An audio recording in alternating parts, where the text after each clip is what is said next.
कहत वैदेही सुमिर अवधपति परम स्नेही। तू स्नेह की बातें कर रहा है, तू प्यार का दिखावा कर रहा है, लेकिन प्यार नहीं, स्नेह नहीं, परम स्नेह करने वाले मेरे राम का स्मरण तो करके देख तू। जिसे उसका प्यार मिला हो वो किसी और प्यार के लिए भटकेगा? अरे बोल रहा, उसके दिल में किसी और प्यार की चाह होगी, उससे भी कह रही है सुमिर अवधपति परम स्नेही, अध्यापति मेरे पति परमात्मा श्री राम का जो परम स्नेही है, परम स्नेही, उनके स्नेह के आगे दुनिया के सारे स्नेह फीके लगते हैं।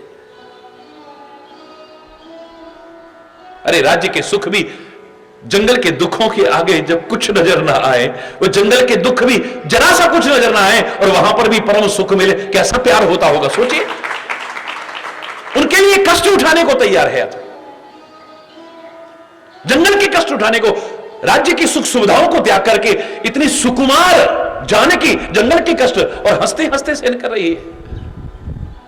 प्यार तो होगा ना, वरना कौन सहन करता है? कैसा प्यार होगा जिसके आगे वो जंगल के कष्ट भी कुछ नहीं लग रहे हैं।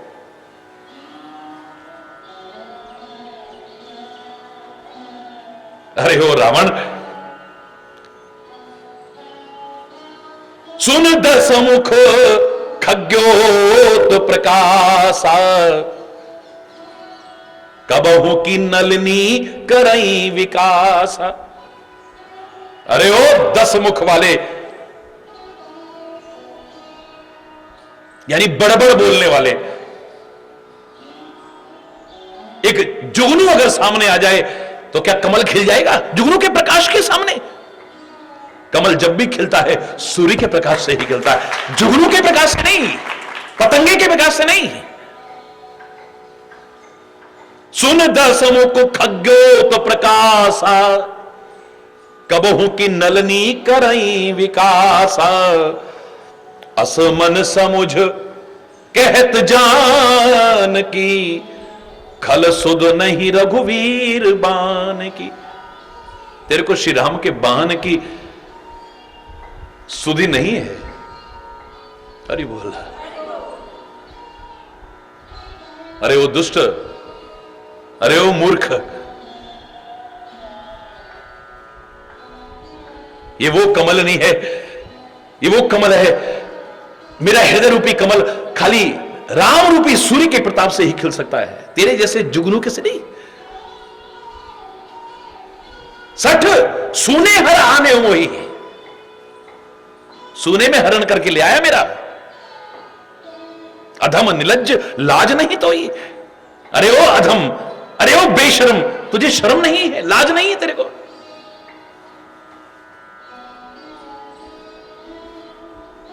आप ही सुन खग्योत सम रामई भानु समान। रावण ने सुना मैं तो जुगनू जैसा, पतंगे जैसा हूं और राम सूर्य के समान उनका प्रकाश है। परुष वचन सुन काड़ असी बोला अति खिसियान, खिसिया करके तलवार निकाल करके और बड़े कठोर शब्द कहने लगा है, सीता तय मम कृत अपमाना, तूने मेरा अपमान किया है। कटे हूं तब सिर कठिन, इस कठिन कृपाण से, इस तलवार से तेरी गर्दन को काट दूंगा मैं, तेरा सिर काट दूंगा मैं। ना ही ते सपद मान मम वाणी, सुमुख होत नत जीवन हानि। ओ सुंदरी, वरना तेरा जीवन खत्म होने वाला है, या तो मेरी बात को मान जा तू। श्याम सरोज दाम सम सुंदर,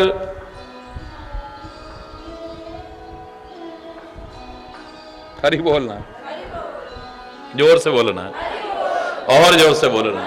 श्याम सरोज दाम सम सुंदर, प्रभु भुज करी कर सम दस कंधर। प्रभु भुज करी कर सम दस कंधर। हरि बोल। प्रभु की भुजाएं जो श्याम कमल की माला के समान है, हाथी की सूंड के समान है। सो भुज कंठ कि तब असि घोरा। या तो वो भुजाएं ही इस गर्दन में आ सकती है, या तेरी तलवार ही आ सकती है, किसी और की भुजा इधर प्रवेश नहीं कर सकती है। सो भुज कंठ कि तब असि घोरा, सुन सट अस प्रवाण पन मोरा। मेरी भी प्रतिज्ञा सुन ले तू। इस गले का हार या तो उनकी भुजाएं बन सकती हैं, या तेरी तलवार बन सकती है, तेरी कठोर तलवार। करी बोलना, अपने ऊपर भरोसा होना। कोई आपको विचलित करने की कोशिश नहीं कर सकता है। हम माहौल का रोना रोते हैं, विभिन्न प्रकार के रोने रोते हैं, उसमें हम गुमराह हो गए थे। पता है, अगर आप अपने ऊपर पूरी दृढ़ता रखते हैं, किसी की हिम्मत नहीं जो आपको जरा सा भी विचलित कर जाए। तुम्हारे आंखों के आकर्षण तुम्हें खींचते, तुम्हारी कमजोरी है कहीं, तुम्हारा कान का विषय कहीं खींच लेता है, इस पर नियंत्रण नहीं है तुम्हारा। तुम्हारी नासिका तुम्हें खींच लेती है, ये तुम्हारी अपनी कमजोरी है। तुम जीव के स्वाद के चक्कर में खींच जाते हो, ये तुम्हारी कमजोरी है। तुम्हारा शरीर स्पर्श सुख की लाए, ये तुम्हारी अपनी कमजोरी है। अपनी कमजोरी के कारण गिरते हो, अपनी कमजोरी के कारण रास्ते से भटकते हो तुम।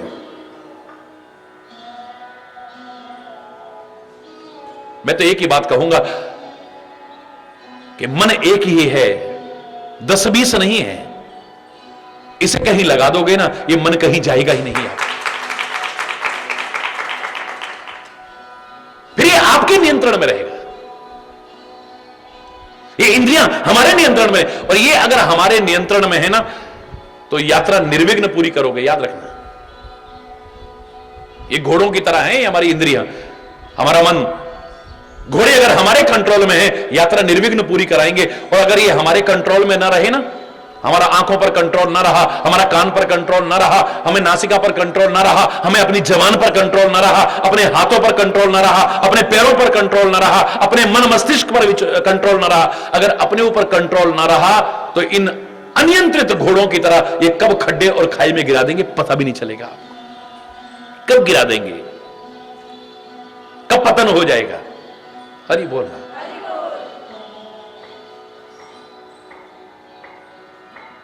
इसलिए ये वर्णन करने से पहले कह दिया, निज पद नयन दिए।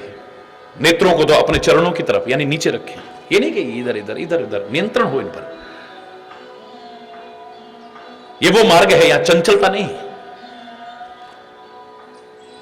हरि बोल।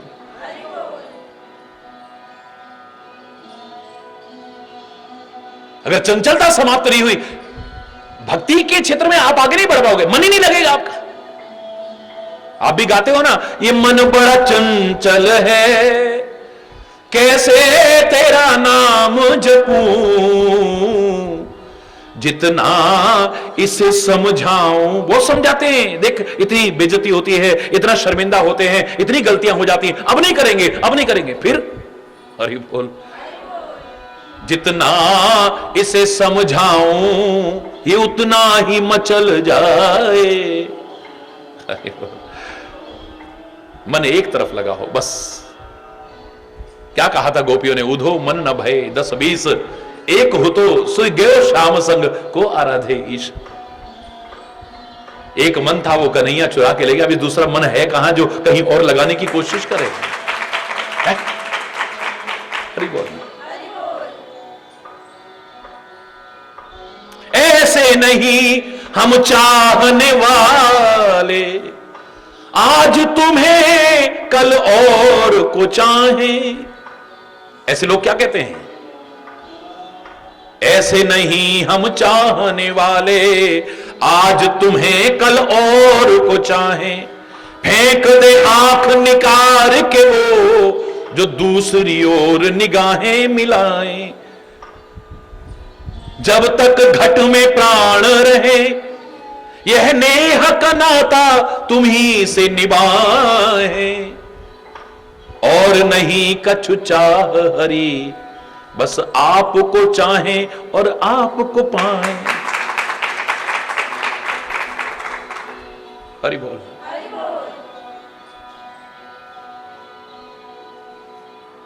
एक ही रंग रंगे मेरो डोरो,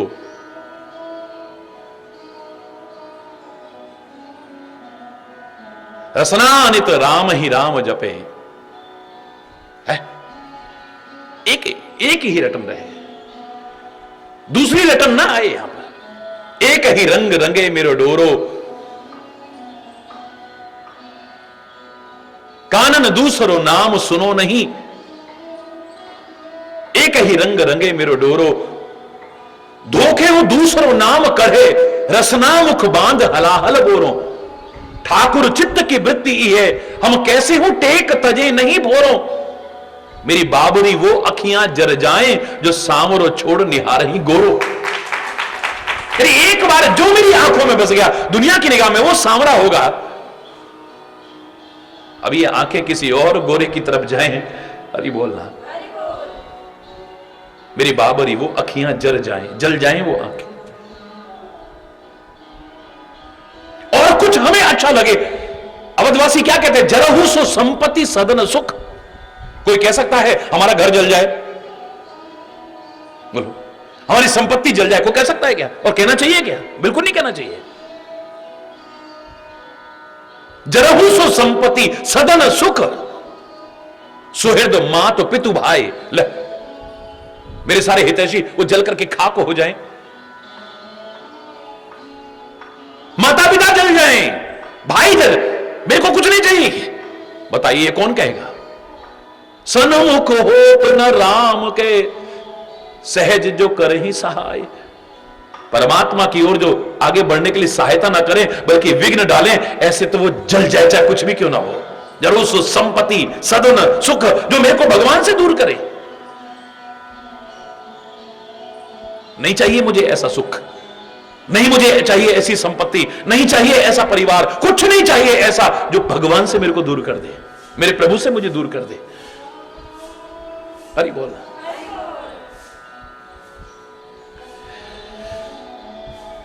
चंद्रहास हर मम परितापम। चंद्रहास तलवार है रावण के हाथ में। हे चंद्रहास, मेरे इस परिताप को दूर कर दे तू। रघुपति वीर है अनल संजातम। राम के विरह की आग में मैं तो वैसे भी जल रही हूं। शीतल निशित बह सब धारा, कह सीता हर मम दुख भारा।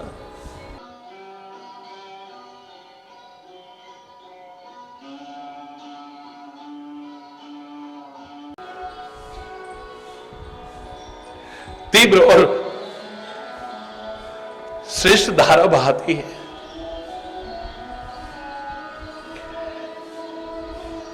मेरे इस भारी दुख को दूर कर दे तू। इन दुष्टों के वचन सुनने पड़ते हैं मुझे।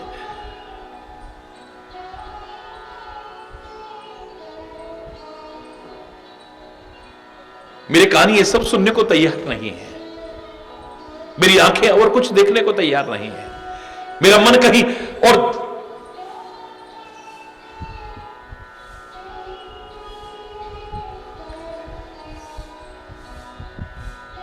हरि बोल। इस तरह के जब वचन सुने फिर मारने दौड़ता है। मैं तनिया, मैं दानव की पुत्री मंदोदरी ने फिर समझाया, बहुत नीति समझाई, ऐसे मारना नहीं चाहिए। सारी राक्षसियों को बुला करके कहने लगा, सीता ये बहु त्रास हो जाए, जाओ सीता को बहुत तरह से डराओ तुम।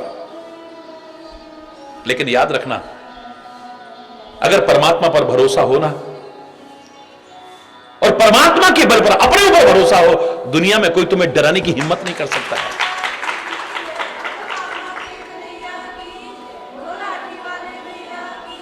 कोई डर ऐसा नहीं है जो तुम्हें डरा जाए, क्योंकि अभयता आपके अंदर आएगी। कहीं पर भी रहो तुम,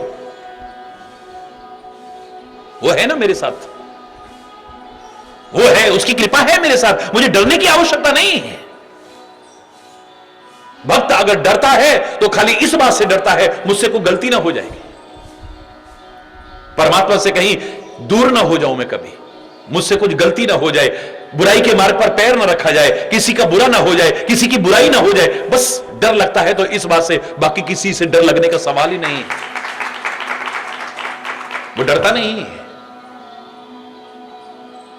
सीम की चाप सके कोई तासु, बड़ रखवार रमापति जासु। वो परमात्मा जिसका रखवाला हो, क्या बिगाड़ेगा उसका कोई।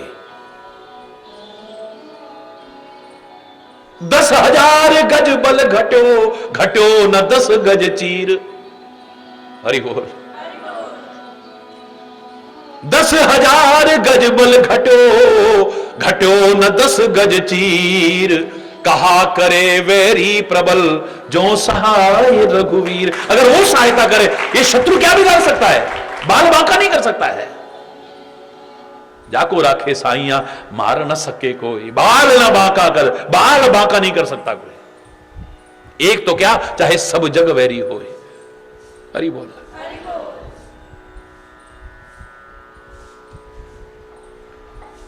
राक्षसों से कहते डराओ इसे, अगर 1 महीने के अंदर इसने मेरा कहना ना माना, मास दिवस महो कहा ना माना, तो मैं मारब काढ़ कृपाना, तो मैं तलवार निकाल करके मार दूंगा इसको। भवन गयो 10 कंदर, यहां पिशाचिन वृंद। सीत ही त्रास दिखावही, धरही रूप बहुमंद। बड़े गंदे गंदे रूप धारण करके सीता को डराने की कोशिश कर रही हैं। रावण तो अपने भवन को चला गया, पर राक्षसियां उन्हें डराने की कोशिश कर रही हैं। पर मैं कहा करता हूं, हर तरह के लोग हर जगह मिल जाते हैं, याद रखना। उन राक्षसियों में भी एक ऐसी राक्षसी भी थी मेरे, शायद जिसके आगे बड़े बड़े भक्त भी बोने नजर आते हैं। और आजकल के तथाकथित भक्तों में भी मेरे शायद कितने राक्षस नजर आ जाते हैं। हरि बोलना। तथाकथित भक्तों में नहीं कह रहा मैं, आजकल के तथाकथित भक्तों में कहे जाने वाले संतों, संत नहीं कहे जाने वाले संतों में राक्षस भी नजर आते हैं। हरि बोलना। और उन राक्षसों में भी देवी स्वरूपा नजर आ रही है। त्रिजटा नाम राक्षसी एका, बोलो। त्रिजटा नाम राक्षसी एक। उन राक्षसियों में एक राक्षसी है, इसे राक्षसी कहने को मन नहीं कर रहा है। बड़े बड़े भक्त भी बोने नजर आते हैं इसके आगे, बड़े बड़े संत भी बोने नजर आते हैं इसके आगे। इसका नाम ही त्रिजटा है। 3 जटा, जटा को बेनी भी कहते हैं। तो इलाहाबाद में जो बहती है त्रिवेणी, उसी को नहीं, इसने अपने जीवन में त्रिवेणी बहा दी है, त्रिजटा बहा दी है, त्रिवेणी बहा दी है। काहे की त्रिवेणी बहाई है इसने?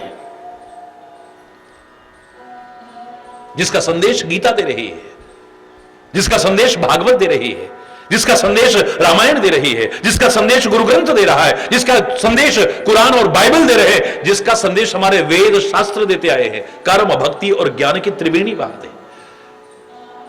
मैं नहीं कह रहा, रामायण के शब्द कह रहे हैं। कर्म भक्ति और ज्ञान की सुंदर त्रिवेणी इसके जीवन में बहती है।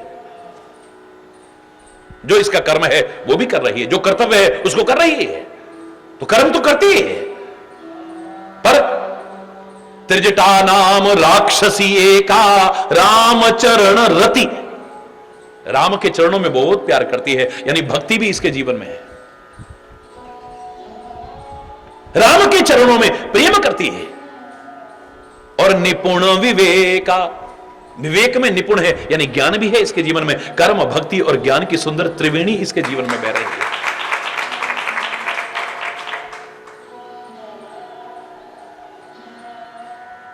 बार बार मैं कहा करता हूं, मात्र कर्म को आप कह सकते हो कर्म ही पूजा है, लेकिन मेरा दिल स्वीकार नहीं करता है। और आज मेरे साथ करोड़ों लोग स्वीकार नहीं करते हैं।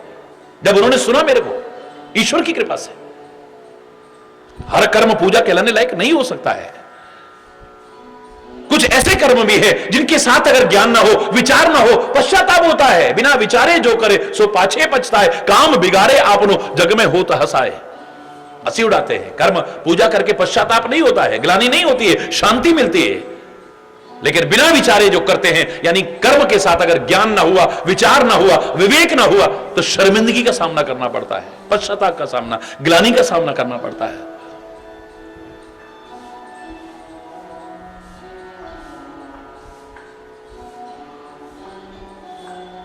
जिस कर्म के साथ विचार ना हो, जिस कर्म के साथ विवेक ना हो, जिस कर्म के साथ ज्ञान ना हो, आप उसे पूजा कहना, मेरा हृदय उसको पूजा स्वीकार नहीं करता है।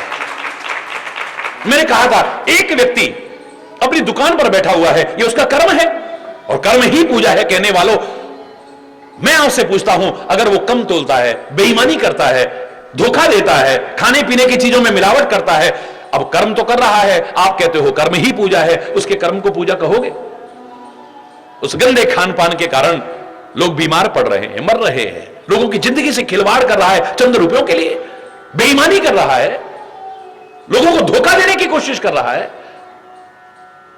आप उसके कर्म को पूजा कहना मैं नहीं कह सकता हूं, और विचार करोगे तो आप भी नहीं कहोगे। एक व्यक्ति ऑफिस में बैठा हुआ है, टाइम से जाता है और समय से ऑफिस से वापस लौटता है, कर्म कर रहा है और कर्म ही पूजा है, आप कहते हो। लेकिन अगर वो वहां बैठा हुआ किसी की फाइल को आगे नहीं बढ़ने देता है, जब तक उस पर वेट न रखा जाए, हरि बोल, जब तक कुछ मिल ना जाए उसकी फाइल आगे नहीं बढ़ सकती, बेवजह आपकी फाइलों को अटकाता है, बेवजह आपको ऑफिस के कई चक्कर लगवाता है, उसके कर्म को आप पूजा कहना मैं पूजा नहीं कह सकता। एक डॉक्टर है, चाहे वो सरकारी अस्पताल में हो, चाहे निजी अस्पताल में हो, या अपना बहुत बड़ा क्लिनिक या हॉस्पिटल बना रखा हो या छोटा सा बना रखा हो, लेकिन थोड़े से लालच के पीछे ऑपरेशन के बहाने किडनियां निकाल लेता है। कर्म तो कर रहा है वो अपना, और कर्म ही पूजा है कहने वालों। अब मैं पूछता हूं, ऑपरेशन के बहाने किडनियां निकाल लेता है, थोड़े से लालच के पीछे हॉस्पिटल से 2 दिन छुट्टी और नहीं देता है, मेरा बिल और बढ़ जाएगा, जबकि अब आवश्यकता नहीं थी। बेवजह अनावश्यक टेस्ट लिखता है क्योंकि उसे कमीशन मिलता है। जिन टेस्टों की आवश्यकता नहीं थी वो भी बता करके आपका खर्चा बढ़वाता है। थोड़े से लालच के पीछे लड़का और लड़की बदल देता है, अस्पतालों में होता है ऐसा। उसका बेटा उधर कर दिया, उसकी बेटी इधर कर दी है, अरे बोलना। थोड़े से लालच के पीछे लोगों की जिंदगी से खिलवाड़ करता है, नकली दवाइयां देता है। आपकी निगाह में ऐसे डॉक्टर का कर्म पूजा हो सकता है, मेरे विचार में पूजा नहीं हो सकता है। एक व्यक्ति चौराहे पर खड़ा हुआ है, सुविधा शुल्क के बहाने आपको तंग करता है, बेवजह तंग करता है। आपकी गाड़ी के सारे कागज ठीक हैं, आप बिल्कुल सही चल रहे हो, अब वो कर्म तो कर रहा है, उसके कर्म को आप पूजा कहना मेरा दिल नहीं मानता है, मैं क्या करूं? जिस कर्म के साथ ज्ञान ना हो, विवेक ना हो, विचार ना हो, और साथ में परमात्मा का स्मरण ना हो, वो कर्म पूजा कहलाने लायक नहीं हो सकता है। और मैं कह रहा हूं, अगर कर्म के साथ में विचार है, विवेक है, ज्ञान है, और साथ में परमात्मा का स्मरण है, तुम जो कर्म करोगे तुम्हारा हर कर्म पूजा कहलाने लायक हो सकता है।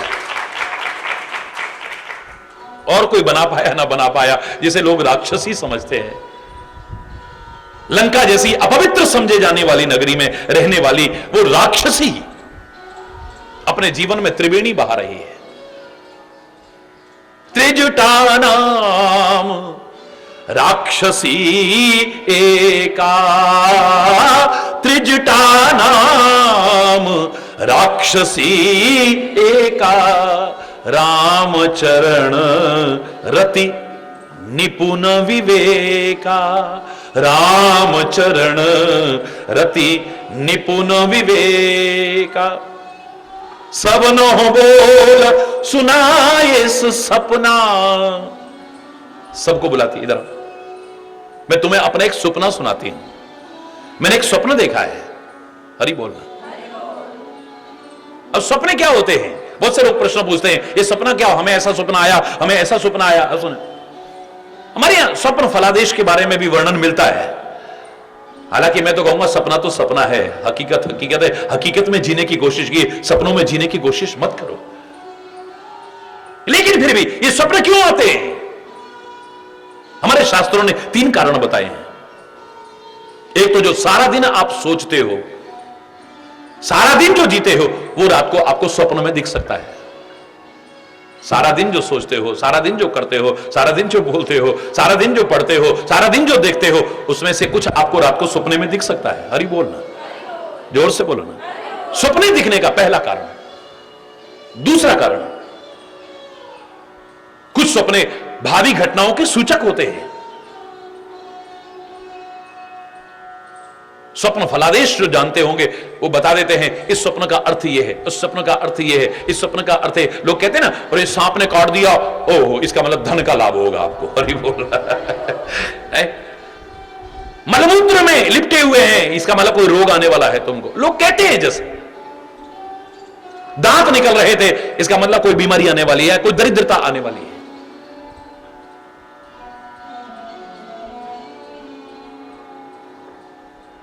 नदी में भंवर में फंसे हुए हैं, निकल नहीं पा रहे हैं, इसका मतलब कोई ऐसी मुसीबत। हरि बोल रहा है।